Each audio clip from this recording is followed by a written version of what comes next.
탄소배출권 인사이드의 김태선입니다. 오늘은 그 시장 안정화 조치에 대해서 자료를 준비해 봤고요. 이 시장 안정화 조치는 탄소배출권 시장이 워낙 그 변동성이 크기 때문에 태생적으로 그 할당을 계속해서 이제 줄이면서 시장을 운영하는 바람에 변동성이 상당히 큰 그런 시장이 되겠습니다. 그래서 우리나라 탄소배출권 시장이 만들어진 이후에 어떤 과정을 거쳐서 시장 안정화 조치가 운영됐는지도 살펴보고요. 그리고 유럽에도 동일한 그 시장 안정화 조치가 있는데 그 부분에 대한 것들도 간략하게 짚어서 설명드리도록 하겠습니다. 그래서 가장 큰 차이점을 미리 말씀드리면 우리나라 탄소배출권 시장의 시장 안정화 조치는 가격 조정하고 물량 조정 두 개를 다 통제하고 있는 반면에 유럽의 탄소배출권 시장의 시장 안정화 조치는 물량만 그렇게 통제하는 그런 어떤 방식의 차이가 있다라는 것들은 미리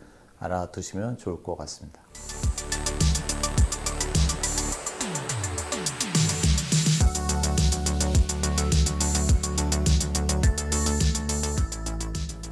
그 4페이지에는 시장 안정화 조치에 대한 내용을 담고 있는데요. 보시면 거래법 제23조하고 시행령 제38조에 의거해서 시장 안정화 조치에 대한 내용들을 정리하고 있습니다. 그래서 보시면은 한 4가지 그 조항으로 구성이 되어 있는데 전부 다가 다 그 거래량하고 가격에 대한 것, 어떤 그 적정한 그 베이스 되는 그 가격을 만들어서 그 가격 기준으로 2배 하거나 0.6배 한 그 상태를 이제 상한 밴드로 해서 그 가격 레벨에 대한 것들이 이제 정립이 되어 있습니다. 그래서 그 디테일하게 좀 말씀드리면 배출권 가격이 6개월 연속으로 직전 2개년도 평균 가격보다 3배 높게 형성될 경우, 이거는 이제 가격에 대한 조건이 되겠죠. 그리고 두 번째는 평균에 대한 개념으로 뭐 1개월 평균 거래량이 직전 2개년도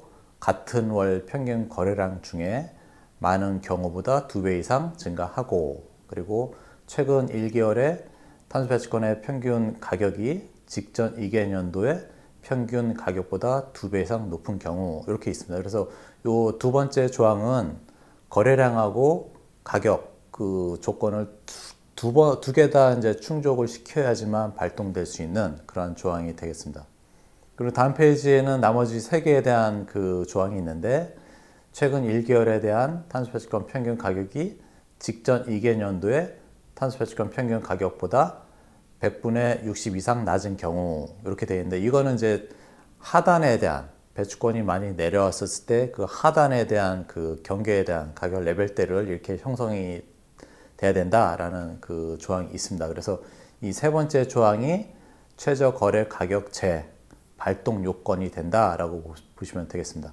그리고 맨 마지막에 네 번째는 탄소 배출권 공급이 수요보다 현저하게 부족하여 거래가 어려운 경우, 이 얘기는 그 아무도 안 팔기 때문에 어떤 거래 체결이 안 될 경우에 이제 개입을 할 수 있다라는 조항이 되겠죠.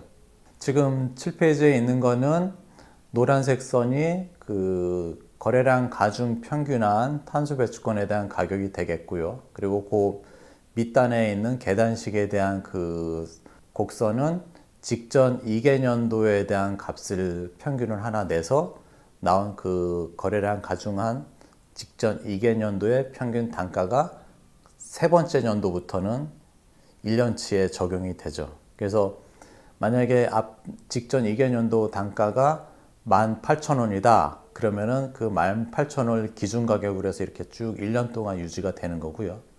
그리고 두 번째 계단은 첫 번째 연도 빼고 두 번째, 세 번째 연도에 대한 직전 2개년도 평균에 대한 그 값을 뽑아서 두 번째 계단에 대한 레벨대를 또 만들어 내고요. 그래서 시장의 가격이 이행 기간이 지나면 지날수록 증가할 경우에는 마찬가지로 계단에 대한 값들도 올라갈 수밖에 없는 상황이 되겠죠. 그래서 그 직전 2개년도에 대한 평균을 낼 때는 거래량 가중 평균한 그 값을 뽑아서 적용을 해야 된다라는 얘기가 되겠고요. 그래서 21년도에 대한 것들, 이 가격이죠. 맨 끝에 있는 거.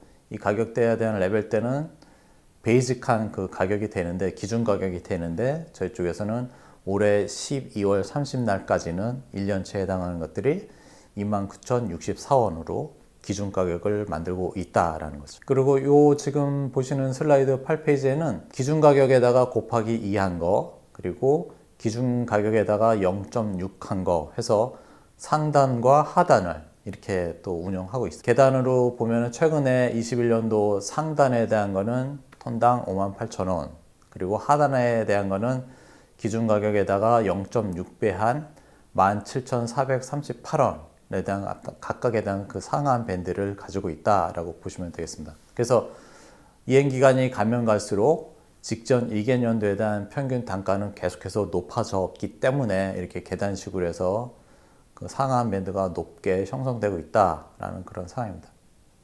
예, 지금 9페이지는 그 시장 안정화 조치에 대한 것들 2배 한 것, 0.6배 한 것, 그리고 기준 가격, 그리고 거래량 가중 평균한 값들을 이제 보여주고 있는데요.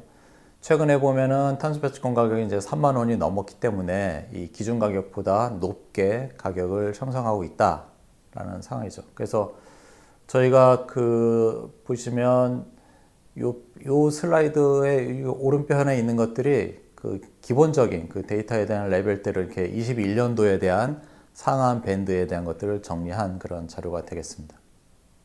네, 오늘은 그 시장 안정화 조치에 대한 것들을 이제 자세하게 살펴봤는데, 그 탄소 배출권 시장은 변동성이 큰 시장입니다. 왜냐하면 그 할당이라는 것들에 대한 공급 곡선이 이제 수직으로 이렇게 되어 있고요. 그게 이제 가면 갈수록 공급이 적기 때문에 가격에 대한 탄력성이 상당히 커지죠. 그래서 가격이 좀만 움직이더라도 공급 곡선에 바로바로 영향을 주고, 또 거꾸로 공급 곡선이 가면 갈수록 줄면 가격에 대한 결정이 수요 곡선으로만 움직이기 때문에, 그래서 어떤 공급에 대한 그 비탄력성이 큰 그런 시장이라서 시장 안정화 조치에 대한 것들도 잘 면밀히 분석해 주면 좋을 것 같습니다.